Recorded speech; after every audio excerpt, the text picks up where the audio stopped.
Alright guys, Epic fucking Slayers here, and in today's video I'm bringing you the best buys from this weekly vendor reset. You know, the Mona fucking Lisa of all the gear and weapons that's come out. I've only got 7, but these are the bee's fucking knees, guys. Before we start the video, guys, I just want to say a huge thank you to all the support on my recent videos. In my last video, I asked for 100 likes. You guys have fucking smashed it. We've hit 200 likes as of, I believe, this morning, so I mean, I don't really know what to say. I'm speechless.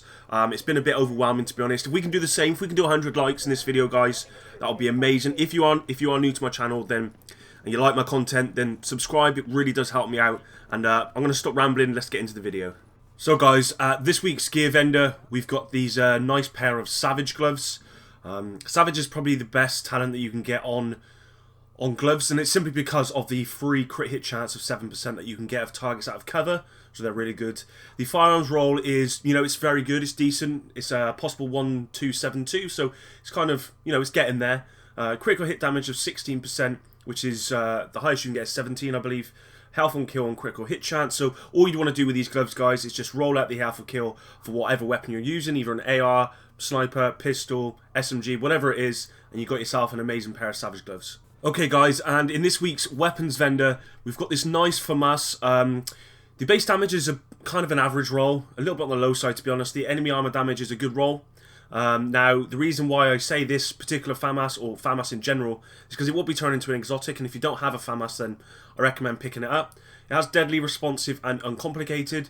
Depends what you're using this for, but for me, you know, that's a very good roll. Uncomplicated and responsive is good. A FAMAS, you're not going to be using at range because of the recoil on it. You may want to swap out Deadly, because you're not going to be getting loads of crit off of FAMAS, you know, because it's in the AR. Unless you're actually speccing into crit, then you'd want to keep Deadly, but Deadly's the only talent here that I would look to reroll.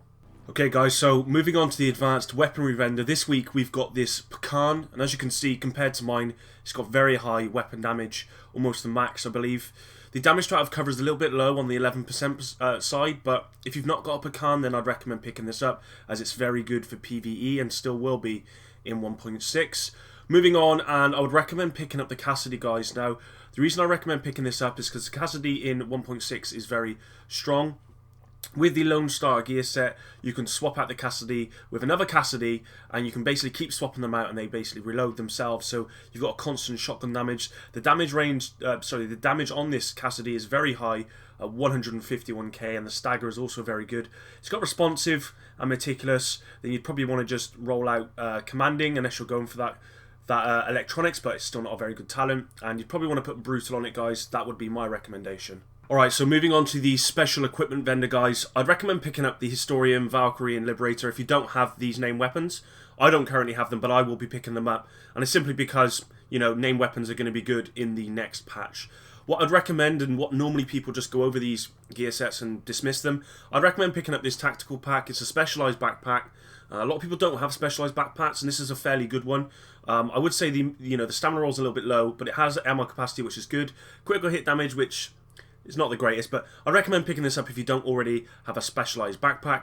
Moving on, guys, and we can go down to this performance mod. It's first aid self-heal at 6%. It's the highest roll you can get on a first aid self-heal, and this is going to be important in 1.6 because if you've got low skill power, then your heal is going to be pretty crap, especially if you are speccing into stamina, which I don't recommend, but if you are, then you are going to need self-heal to help you get, you know, booster up your self-heal, if that makes sense. So, yeah, definitely pick this one up, guys.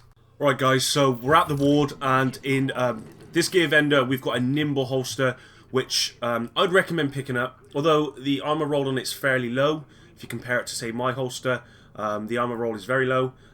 Mine has got armor on, but without the armor, it would still be over 1,000 on the base armor. And the reason I say pick up Nimble is for the same reason that I said pick up first aid self-heal. It's because heal is quite hard to come by if you've not got high electronics or skill power in the next patch. So this will actually give you 2% of max health for every 1 meter run in cover to cover during combat, which is good in PvE and PvP. I've seen it used in PvP very, very well. The rolls on firearms and stamina are not too bad. Electronics is a little bit low, but to be honest, it's not too bad. And it's got protection from elites, so you may want to roll that one out. But yeah, definitely pick this one up, guys, if you don't already have a Nimble holster. And there you go, guys. I only have one honourable mention. It's an MP7 you can pick up from the West 42nd Street. It's got like sort of average base weapon damage, but it's rolled ferocious, self-preserved, and destructive, and the reason it's not in my list is simply because it's predominantly for PvE, but I wouldn't ever use an MP7 in a PvE environment. MP7 is purely PvP, so for me it doesn't really have good talents, but you can pick it up if you want, if you don't already have an MP7. Now, I hope you enjoyed the video, guys. As I said at the start, thank you very much for all the support. I'm truly, truly overwhelmed. If you can keep it up, it would be absolutely great. And if you enjoyed this one, then drop a like, and I'll see you in the next one, guys. Peace.